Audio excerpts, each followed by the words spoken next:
দর্শক দেখছেন open the YouTube channel এবং মাসুম মাহবুব ফেসবুক পেজ। দুবাই থেকে আমাদের ভাই এমডি নাসির লিখেছেন যে মাসুম ভাই এখনো রাত জেগে আছি, ঘুমের সময় হয়ে গেছে। আহ, আপনার খবরের জন্য ওয়েট করছি আর কি। প্রিয় নাসির ভাই, আপনার জন্য আমাদের ভালোবাসা থাকলো। যশোর থেকে দেখছেন মনির। রবীন্দ্র কুটিবাড়ি শিলাইদহ কুমারখালী থেকে দেখছেন আমাদের প্রিয় ভাই। দর্শক, আমি বসে বসে আপনাদের কমেন্ট পড়ি। সাধারণত প্রতিদিন লাইভের 10 মিনিট আগে আমি আপনাদের কমেন্টগুলো পড়ি, নতুন নতুন কারা যুক্ত হয়েছেন দেখার চেষ্টা করি। আমার হাতে আজকে বেশ কিছু গুরুত্বপূর্ণ খবর আছে। সকালের সেশনে সাধারণত আমরা রাত থেকে যে আপডেট খবরগুলো যেগুলো আমাদের দেয়া বাকি থাকে, অর্থাৎ আমাদের সময়ের সঙ্গে ইরান বা আমেরিকা বা ইসরায়েলের সময়ের একটা পরিবর্তন আছে, আপনারা জানেন। তো সেই অনুযায়ী আমরা চেষ্টা করি যেই রাতে যে লাইভটা করি সেই লাইভের পর থেকে যে সংবাদগুলো বাকি থাকে, সকালের এই 11টা যে লাইভটা করছি বাংলাদেশ সময়, সকল খবরগুলোকে কম্পাইল করে একসাথে দেবার চেষ্টা করি। তো আপনারা শুনতে এবং দেখতে পাচ্ছেন সবাই ক্লিয়ার? আমাকে একটু কমেন্ট করেন তো। ফরিদ গাজীপুর থেকে, নরসিংদী থেকে জাহাঙ্গীর, আমি দেখতে পাচ্ছি ভাই। নাটোর থেকে দেখছি, দাপুনিয়া থেকে একজন দেখছেন।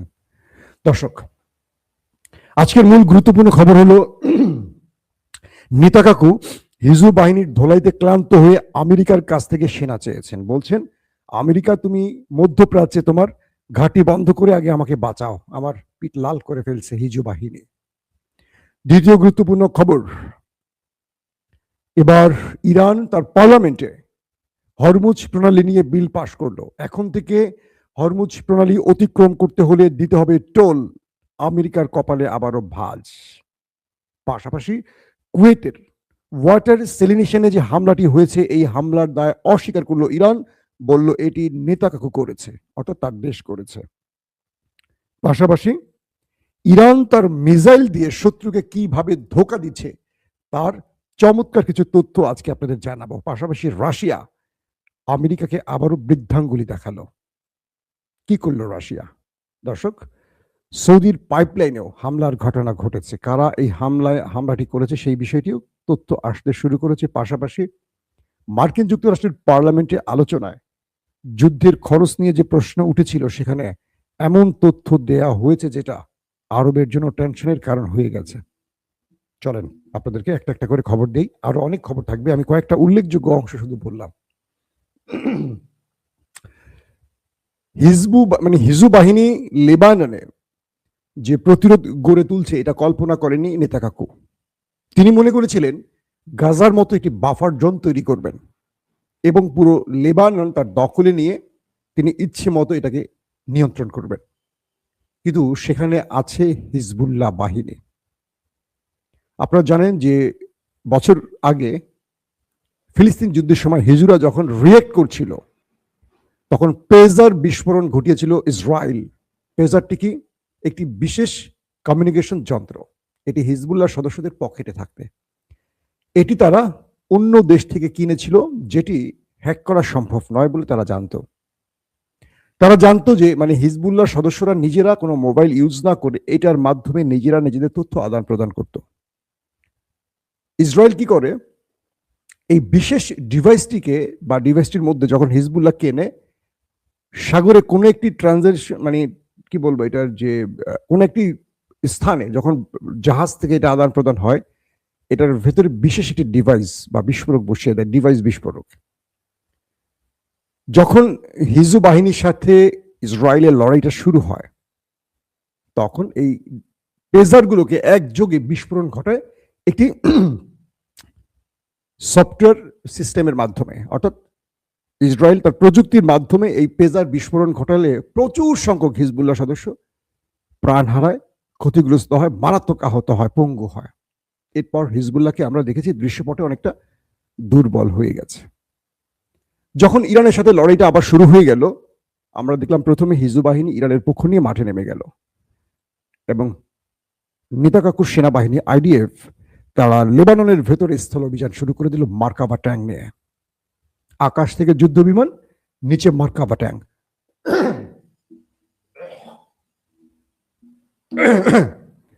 এই পরিস্থিতিতে লেবানন তাদেরকে শক্ত প্রতিরোধ গড়ে তুলেছে। চারদিক থেকে ঘিরে প্রচুর সংখ্যক নেতা কাকুর সেনাকে ওপারে পাঠিয়েছে। বলা হচ্ছে এই পর্যন্ত 4 থেকে 500 আইডিএফ বিনা টিকিটে চলে গেছে। 124-এর উপরে মার্কাভা ট্যাঙ্ক ধ্বংস করা হয়েছে। গতকালকের ফুটেজে দেখলাম এবং রাতের যে ফুটেজ, আজকের লেটেস্ট যে খবরটি, সেখানে দেখলাম ওদের মার্কাভার বেশ কয়েকটি ট্যাঙ্ক হিট করে জ্বালিয়ে দিয়েছে হিজবুল বাহিনী। তারপর সেই ট্যাঙ্কের ভেতরে যারা ছিল আইডিএফ সেনা, তাদেরকে ধরে নিয়ে আসছে তারা, এবং বলা হচ্ছে বেশ কজনকে ওপারে পাঠিয়ে দিয়েছে। একদম ট্যাঙ্ক শুদ্ধ পুরে ওপারে চলে গেছে। এই ম্যাসিভ আকারে প্রতিরোধ ওরা কল্পনা করেনি। ওরা এসছিল, ওরা মনে করেছিল যে হিজবুল্লাহ দুর্বল হয়ে গেছে, এই সুযোগটি আমরা কাজে লাগাবো। কিন্তু ভিতরে যে হিজবুল্লাহ এত সংগঠিত হয়েছে, তাদের কাছে এন্টি ট্যাঙ্ক মিসাইল যে আছে এবং সেগুলো মার্কাবার মতো দানবীয় প্রযুক্তিশীল কি বলবো ট্যাঙ্কে এভাবে ধ্বংস করবে কল্পনা করেনি। বিলিয়ন বিলিয়ন ডলারের ক্ষতি করে ফেলেছে নেতা কাকুর হিজবুল বাহিনী। বলা হচ্ছে এই লড়াইতে তাদের সেনারা, প্রথমে বলা হয়েছে যে 30% সেনা এই যুদ্ধে আসতে রাজি না, তারা হিজুর ভয়ে আসতে চায় নাই। তারা বলছে প্রয়োজনে চাকরি ছেড়ে দেব, আমরা লড়াইতে যাব না। আজকের লেটেস্ট আপডেট হলো নেতা কাকুর সেনাদের মধ্যে 50% যুদ্ধে আসেনি। মিস্টার নেতা কাকু বলছেন আমেরিকাকে যে তুমি মধ্যপ্রাচ্যে তোমার ঘাঁটি ক্লোজ করে দিয়ে তুমি আগে আমাকে বাঁচাতে আসো। আমার উপরে 3 দিক থেকে যে অ্যাটাক চলছে, এটা আমি আর বেশিক্ষণ মোকাবেলা করতে পারবো না। আমার আইডিএফ চিফ বলছে আমার সেনারা ভেঙে পড়েছে। আমেরিকাকে বলছে কে ইসরায়েল। তার মানে আমরা ইরানের গল্পগুলো বলছি, কিন্তু হিজবুল বাহিনীর গল্পগুলো বলছি না। কম বলছি, তাই তো? কিন্তু ভিতরে খেলা চলছে উড়াদুরা, কঠিন খেলা চলছে হিজবুল বাহিনীর সাথে। তাদেরকে চারদিক থেকে ঘিরে ট্যাঙ্কগুলোকে শুধু উড়িয়ে দিচ্ছে না, ট্যাঙ্কের মধ্যে যারা আছে তাদের সবাইকে ওপারে পাঠাচ্ছে। তারপর বিভিন্ন ফাঁদ তৈরি করে তাদেরকে সোজা বিনা টিকিটে পাঠাচ্ছে। বুঝতে পারছেন খেলা কোন লেভেলে চলছে এখন। দর্শক, আসি দ্বিতীয় গুরুত্বপূর্ণ খবরে। সৌদি আরবকে নিয়ে, মানে আমাদের মুসলিম উম্মার বিশ্ব মোড়ল যাকে আমরা বলি, মুসলিম উম্মার মোড়ল, সৌদি আরবকে নিয়ে আব্বাস আরাকচি একটা চমৎকার বক্তব্য দিয়েছেন। ইরানের পররাষ্ট্রমন্ত্রী আব্বাস আরাকচি তিনি বলেছেন সৌদি আরব আমাদের বন্ধু রাষ্ট্র, সালমান প্রশাসন আমাদের পরম আত্মীয়, পরম স্বজন, আমাদের বন্ধু। মোহাম্মদ বিন সালমান তরুণ। ইরান তার প্রত্যেকটি কাজের পজিটিভ কাজগুলোকে প্রশংসা করে। পৃথিবীর বিভিন্ন গণমাধ্যম যা কিছুই বলুক, ইরান সৌদি আরবের কল্যাণকামী। কে বলছে? ইরানের পররাষ্ট্রমন্ত্রী আব্বাস আরাকচি। হঠাৎ গরম ঠান্ডায় শরীর খারাপ হচ্ছে আস্তে আস্তে, আল্লাহ জানে, গলা বসে যাওয়ার দিকে যাচ্ছে। আব্বাস আরাকচি বলছেন যে আমরা সৌদিকে আমাদের বন্ধু হিসেবে দেখি এবং সৌদির প্রতি আমাদের ভালোবাসা অসীম, এবং আমরা সৌদির কাছ থেকে দায়িত্বশীল আচরণ আশা করি। তিনি বলছেন আমি আমার আরবের বন্ধুদের বলছি। কে বলছেন? ইরানের পররাষ্ট্রমন্ত্রী আব্বাস আরাকচি। আমি আমার আরবের বন্ধুদের বলছি, আমরা যাদের সাথে লড়াই করছি তারা আরবেরও শত্রু। আরবরা আজ বুঝুক বা দুদিন পরে বুঝুক, মনে রাখতে হবে আরবকে ওরা আমাদেরও শত্রু, শুধু নয় তোমাদেরও শত্রু। তোমরা শুধু চেয়ে দেখো, আরব যখন আক্রান্ত হচ্ছে, আরবকে রক্ষায় ওরা কাজ করছে না, ওরা রক্ষা করছে ওই একটি দেশকেই। আব্বাস আরাকচি বলছেন আরবের বন্ধুদের যে তোমাদের দেশের ভেতরে ফলস ফ্ল্যাগ অপারেশন করে আমাদের সাথে তোমাদেরকে লাগিয়ে দেওয়ার চেষ্টা করা হচ্ছে। আব্বাস আরাকচি বলছেন তোমাদের দেশে প্রিন্স সুলতান বিমান ঘাঁটিতে ইরান অ্যাটাক করে ওদের বিমানকে যখন ধ্বংস করেছে, ওরা শুধু চেয়ে চেয়ে দেখেছে, আর তোমরা এদেরকে রেখেছো তোমাদের নিরাপত্তার জন্য। আমি আরবকে বলবো, বিশেষ করে সৌদির কথা বলছেন, সালমান প্রশাসনকে বলবো, ঘুম থেকে জেগে ওঠো, কারণ আজ হোক কাল হোক ওরা তোমাদের শত্রু হবে। তোমাদের শত্রু আমাদের শত্রু এক, অভিন্ন। আব্বাস আরাকচির এই বক্তব্যটি অসাধারণ ছিল। পাশাপাশি ইরান নিয়ে পাকিস্তান যে বক্তব্য দিচ্ছে যে পাকিস্তান আমেরিকার সাথে দুতিয়ালি করছে বা নেপথ্যে কথা বলছে, ইরান বলছে যে আমরা পাকিস্তানকে ইরানের সাথে আলোচনার জন্য মানে পাকিস্তানকে আমেরিকার সাথে আলোচনার জন্য কোনো সিগন্যাল দেয়নি এবং পাকিস্তানকে মধ্যস্থতাকারী হিসেবে বিবেচনাও করছি না। পাকিস্তান আমাদের কিছু প্রস্তাব তুলে ধরেছে, আমরা পাকিস্তানকে বলেছি আমরা এখন যুদ্ধের মাঠে আছি, আমাদের আলোচনার বিষয়বস্তু আমরাই জানিয়ে দেব, কোনো মধ্যস্থতাকারী এই মুহূর্তে আমাদের লাগবে না। তবে পাকিস্তান আমাদের বন্ধু রাষ্ট্র, তাদের আমাদের প্রতি তাদের যে ভালোবাসা এটাকে আমরা গ্রহণ করছি। কারণ সাম্প্রতিক জরিপ হয়েছে ইরানের প্রতি সবচেয়ে বেশি, ইরানের পক্ষে কারা দাঁড়িয়েছে পৃথিবীর কোন দেশগুলো, কোন দেশের সমর্থন বেশি? 82% সমর্থন আসছে পাকিস্তানের জনগণের। আসিমনি টেনশনে পড়ে গেছেন, কারণ আমেরিকার চাপে পাকিস্তানকে ইরানের বিরুদ্ধে যুদ্ধ করতে হলে পুরো পাকিস্তানের কওমের সাথে, জাতির সাথে যুদ্ধ করতে হবে। আসিমনিকে 82% জনগণ ইরানের পক্ষে দাঁড়িয়েছে, তুরস্কেরও এবং আরবের অধিকাংশ জনগণ ইরানের পক্ষে। বুঝতে পারছেন বিষয়টা? মার্কিন প্রশাসনের বা পার্লামেন্টে একটি প্রশ্ন উঠেছে, আমেরিকা যে যুদ্ধ করছে ট্রিলিয়ন ট্রিলিয়ন ডলার খরচ করে, এই যুদ্ধের খরচ কারা দেবে? মার্কিন প্রশাসন বলছে এই যুদ্ধের খরচ আরবরা দেবে। বাহ, কি চমৎকার কথা! একদিকে আরব ক্ষতিগ্রস্ত হচ্ছে, তাদের পাওয়ার প্ল্যান্ট, তাদের ওয়াটার রিফাইনিং, তাদের তেলকূপ সব ধ্বংস হচ্ছে।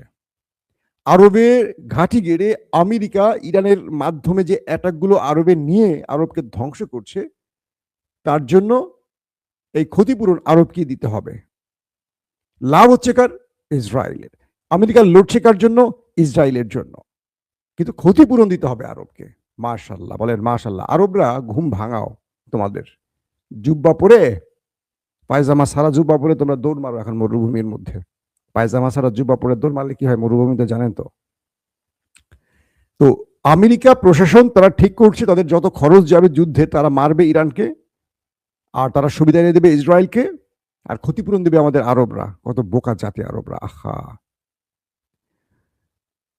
মার্কিন যুক্তরাষ্ট্রের যে পলিসি ইরানের মধ্যে নিউক্লিয়ার অ্যাটাক, এটা নিয়ে আহমদ সাফা, জাতিসংঘের একজন প্রতিনিধি, তিনি পদত্যাগ করেছেন। তিনি বলেছেন তার কাছে তথ্য আছে যে আমেরিকা ইরানের নিউক্লিয়ার অ্যাটাক করতে পারে, আর জাতিসংঘকে বলছে যে তোমরা কি বিবৃতি দিবা রেডি হও, জাতিসংঘ এটাকে বৈধতা দেবে। তিনি বলছেন যে এটি পৃথিবীব্যাপী অমানবিকতার একটা দৃষ্টান্ত স্থাপন করবে ইরানের উপর এই পারমাণবিক অ্যাটাক। পৃথিবীর বিভিন্ন দেশ বলছে আমেরিকা জাপানের মতো ইরানকে ধসিয়ে দেওয়ার যে পরিকল্পনা করছে, এটা আমেরিকার জন্য সবচেয়ে বড় আঘাত আসবে। কিরকম? একসময় আমেরিকার হাতেই ছিল পারমাণবিক অস্ত্র, এখন বহু দেশের হাতে আছে। আমেরিকার কাছে আছে, রাশিয়ার কাছে আছে, ব্রিটেনের কাছে আছে, পাকিস্তানের কাছে আছে, ভারতের কাছে আছে, ইসরায়েলের কাছে আছে, নেই কার কাছে বলেন? পৃথিবীর চীনের কাছে আছে, বহু দেশের কাছে আছে, ফ্রান্সের কাছে আছে। তো বলা হচ্ছে আমেরিকা যদি এই সময় 2026-এ এসে নিউক্লিয়ার অ্যাটাক করে, তাহলে মনে রাখতে হবে ইরানের মিত্ররা হোক বা ইরান হোক, যে কোনো ভাবেই হোক, এই নিউক্লিয়ার অ্যাটাক আগামী পৃথিবীকে ধ্বংস করে ফেলবে।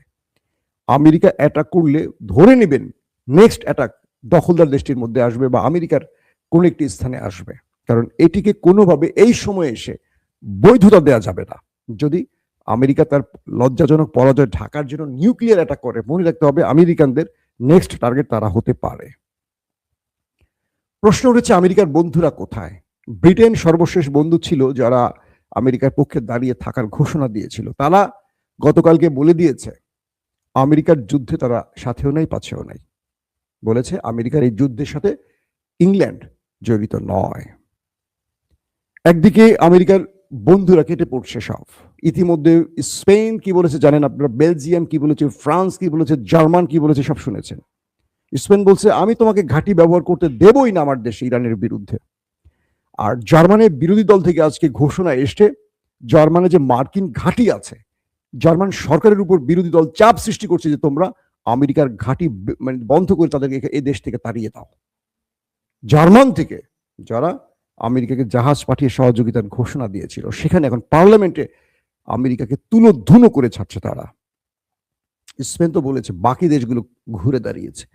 ট্রাম্প না ইউরোপীয় বন্ধু না ন্যাটোর বন্ধু, কাউকে পাশে পাচ্ছে না, স্রেফ একা চলছে। এই মুহূর্তে পুরো আমেরিকা পৃথিবীতে মানে ন্যাটো সৃষ্টির পর আমেরিকা নিজেকে এতটা নিঃস্ব এতটা নিঃসঙ্গ ভাবতে পারেনি। ইরানে আক্রমণ করে আমেরিকা এত বড় মাসুল দিচ্ছে। আর তাই 50,000 সেনা নিয়ে আমেরিকা এখন ইরানে স্থল অভিযানের পরিকল্পনা করছে, খার্গ আইল্যান্ড দখলের প্ল্যান করছে। বুঝতে পারছেন এই লড়াইতে ইরান পৃথিবীতে ওয়ার্ল্ড অর্ডার কিভাবে ভেঙে দিয়েছে, ইরান কিভাবে পৃথিবীর সমর্থন আদায় করে নিয়েছে। আমেরিকার পক্ষে দাঁড়াচ্ছে না মানে তো ইরানের পক্ষে সমর্থন তৈরি হয়ে গেছে। পুরো ইউরোপ তেল গ্যাসের সংকটে পড়ে গেছে, লকডাউন আসতেছে পৃথিবীতে, দেখেন না কয়েকদিন আর কিছুদিন যুদ্ধ চলে পুরো পৃথিবীতে লকডাউন চলে আসবে। ইসরায়েলের ভেতরে কি হচ্ছে এই তথ্যগুলি পাওয়া খুব মুশকিল হয়ে যাচ্ছে, গণমাধ্যমগুলো সঠিক তথ্য দিচ্ছে না। ইরানের হ্যাকাররা ইসরায়েলের ভেতরে তাদের সিসিটিভি ক্যামেরাগুলো হ্যাক করে ফেলেছে। কয়েক শত সিসিটিভি ক্যামেরা হ্যাক করেছে ইরানের হ্যাকাররা। তারা হ্যাক করে সেখান থেকে তাদের সিসিটিভিতে যে অ্যাটাকের ভিডিওগুলো সেগুলোকে সব আর্কাইভ করেছে। ইরান শীঘ্রই এগুলো পৃথিবীকে দেখাবে যে কি করেছে ভিতরে, আমরা দেখো। তার মানে ওদের গণমাধ্যম যা দেখাচ্ছিল না, ওদের সিসিটিভির ক্যামেরার হ্যাক করে ইরানের হ্যাকাররা সেখান থেকে সকল ভিডিও হাতিয়ে নিয়ে এগুলো সব এক করতেছে এখন ইরান, এগুলো তারা দেখাবে। ইরানের পার্লামেন্টে পাশ হয়ে গেছে হরমুজ প্রণালীতে টোল আদায়ের বিষয়টি। অর্থাৎ হরমুজ প্রণালী দিয়ে এখন যে জাহাজগুলো আসা যাওয়া করবে তাদেরকে নির্ধারিত ফি দিতে হবে ইরানকে। এটি ইরানের দুর্দান্ত একটি চাল আমেরিকার উপর। আমি মনে করি এখন আর কিচ্ছু করতে পারবে না আমেরিকা। ঠিক আছে, আমি জাহাজ ছেড়ে দেব, জাহাজ যাও, আমাকে টোল দিয়ে যাও। ইরানের এখন মাল কামাই হবে। সব দেশ কিন্তু তার সমুদ্র সীমা নদী সীমা ব্যবহার করলে টোল আদায় করে। তো ইরানের জন্য আরেকটি গুরুত্বপূর্ণ খবর, ইরান শত্রুকে ঘায়েল করার জন্য আরেকটা কৌশল অবলম্বন করছে। তারা প্রচুর সংখ্যক ফেক মিসাইল বানিয়েছে। ফেক মিসাইল, ভিতরে বারুদ থাকবে না, রকেট সিস্টেমের বারুদ থাকবে না। প্রশ্ন করবেন তাহলে বারুদ থাকবে না, এই মিসাইল দিয়ে কি করবে? ইরান এখন যে খেলাটা খেলছে তার যুদ্ধ কৌশল মানে পুরো পৃথিবীর যুদ্ধ কৌশল ইরান পরিবর্তন করে দিচ্ছে। আমেরিকা তো এতদিন সবাইকে আক্রমণ করে যেত, কখনো আক্রান্ত হওয়ার মানে কেউ আমেরিকায় আক্রমণ করার সাহস করতো না। এবার ইরান তাদেরকে উত্তম মাধ্যম দিয়ে প্রমাণ করে দিয়েছে যে ওদের মার খাওয়ার সময় এসে গেছে। কি হলো, ইরান প্রচুর সংখ্যক ফেক মিসাইল বানাচ্ছে। এগুলো আকাশের শত্রুকে টার্গেট করে উড়ে যায়, সম করে যায়। আর শত্রুপক্ষ তখন কি করে, তার মূল্যবান ইন্টারসেপ্টর গুলো মিসাইল গুলো এন্ট্রি মিসাইল গুলো মারে। ধরেন 50,000 টাকা বা 1 লক্ষ টাকা, ধরেন 50,000 টাকা দিয়ে একটা ফেক মিসাইল মারে, ওইটাকে 40 লক্ষ টাকার মিসাইল দিয়ে ইন্টারসেপ্ট করতে হয়, 50 লক্ষ টাকার মিসাইল দিয়ে ইন্টারসেপ্ট করতে হয়। অর্থাৎ ইরান ওদের ইন্টারসেপ্টর বা মিসাইল শেষ করার জন্য হাজার হাজার ফেক মিসাইলগুলো এখন মারে। এই ফেক মিসাইলগুলো মারে, ধরেন 50টা ফেক মিসাইল মারে, 50টা মারলে ওদের মোটামুটি ধরেন 4 বা 5 দিয়ে গুণ করেন, একটা মিসাইলকে ইন্টারসেপ্টের জন্য 4টা বা 5টা মিসাইল মারে। তো ওরা শত শত মিসাইল যখন মারে, এরপরে ইরান করে কি 10টা আসল মিসাইল মারে। আগে ছিল পুরনো আমলের মিসাইল যেগুলো হিট করলে ক্ষতিগ্রস্ত হতো, হিট না করলে নাই। কিন্তু এখন তারা ফেক মিসাইল মারা শুরু করছে। এতে দুটো খেলা খেলে, এক, শত্রু যখন বুঝবে যেগুলো ফেক মিসাইল তখন ইন্টারসেপ্ট বন্ধ করে দেবে, তাই তো? তখন ইরান কি করবে, আসল মিসাইলগুলো মারবে। তখন শত্রু দেবে আয় হ্যাঁ এটা আবার কি হইলো। অর্থাৎ ইন্টারসেপ্ট তো জানে না, মানে প্রতিরক্ষা ব্যবস্থা তো জানে না এটার মধ্যে বারুদ আছে কি নাই। ওদের কাজ শত্রুর মিসাইল বা ড্রোন ওদের সীমান্তে বা আকাশে ঢুকলে ওরা ইন্টারসেপ্ট করবে। ওদের সফটওয়্যার হলো এরকম। এই ফাঁদে ফেলে এখন শত্রুর সাথে একটা মজার খেলা খেলছে ইরান, দুর্দান্ত খেলা খেলছে। রাশিয়া একটা ভালো সিদ্ধান্ত নিয়েছে, আমেরিকা কিউবার নিষেধাজ্ঞা দিয়ে সব তেল বন্ধ করে দিয়েছে। কিউবাতে এখন এমন অবস্থা হয়েছে, স্কুল কলেজ হাসপাতালগুলো প্রায় বন্ধ হয়ে যাচ্ছে, তাদের হাসপাতালে জেনারেটর পর্যন্ত চলতে পারছে না তেলের সংকটে। রাশিয়া এক বিশাল ট্যাঙ্কার জাহাজ কিউবার উদ্দেশ্যে পাঠিয়েছে মানবিক কারণে, যাতে করে কিউবা তার হাসপাতাল বা জরুরি সেবাগুলো চালু করতে পারে। এটা নিঃসন্দেহে রাশিয়ার একটা মানবিক কাজ এবং আমেরিকাকে বৃদ্ধাঙ্গুলি দেখিয়ে কিউবাকে আবার সচল করার চেষ্টা করছে মিস্টার ভ্লাদিমির পুতিন। যে জাহাজটি পাঠিয়েছে সেখানে তিনি সেনা সহ পাঠিয়েছে যাতে কেউ আক্রমণ না করে। দর্শক, আজকের মতো বিদায় নিচ্ছি। ইনশাআল্লাহ আজ বিকেল অথবা সন্ধ্যা রাতের দিকে, সন্ধ্যা রাত বুঝছেন তো, মাগরিবের পরপর আমরা আবার লাইভে আসার চেষ্টা করব। আর পরবর্তী লাইভটি হবে রাত 11টা থেকে 12টার মধ্যে। আজকের মতো বিদায় নিচ্ছি। প্রত্যেকে ভালো থাকবেন। আল্লাহ হাফেজ। ওপেন দাইস মানে সত্যকে সত্য বলা, মিথ্যেকে মিথ্যে বলা। আমরা শোনা কথা নয়, চোখে যা দেখি তাই বলি।